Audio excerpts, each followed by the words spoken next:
Niklos Olabarrieta, Pablo Olabarrietak hasi zen 1983an, beti izan da Romon eta kale berdinean, bera txirrindunan ibilitako gizon bat zen. Industria errekonbertsioarekin bera lan egiten zuen lantegia itxi zuen eta denda hasi zen. Nik dendan ibilitako mutiko bat izan naiz, beti gustatu zaite denda mundua, eta bera jubilatu zuenean nik hartu nuen 2015an. Niklos Olabarrieta jendea etortzen danean,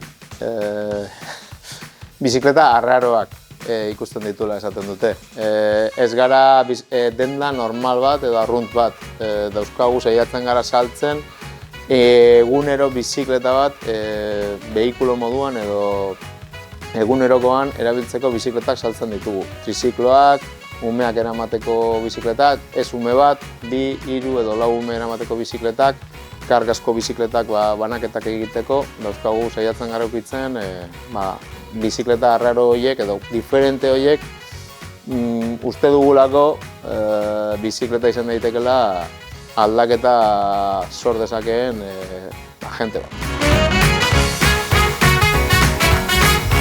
Konpontzen ditugula, tailerra daukagu, gero ere alokatzen dugu turistentzako edo hemen bizitzen den jendearentzako egun batetan bakarrik erabiltzen baldin modu txirrindula, alokatzen ditugu bizikleta elektrikoa, bizikleta normalak galeatik pasiotze bat emateko, edo familia eramateko bizikleta, kargasko bizikleta.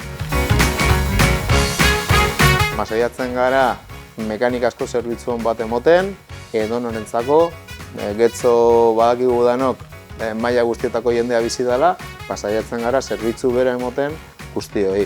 Baita ere, saiatzen gara, etortzen da klub bat, saiatzen gara beraiekin, ez dakit, getxoko triatloia. Beraiekin saiatzen gara lan egiten, mekanikazko zerbitzu emoten, triatloi horretan. Jai batzordea, baita ere, saiatzen gara, jaietan zerbait estatzen edo egiten, urte daramagu, ume txikientzako jinkanatxo bat egiten Gobela Horre parkean. Saiatzen gara aldanean beti horre goten. Solidare apekin edo zabalketak antolatzen duen mugimendu horrekin saiatzen gara bizikleta zaharrak norbait etxean baldin baditu, hartzen ditugu eta guk berreskuratzen ditugu edo konpontzen ditugu eta eskaintzen diogu bizikleta horiek behar dituzten pertsonei eskaintzen dizkiegu.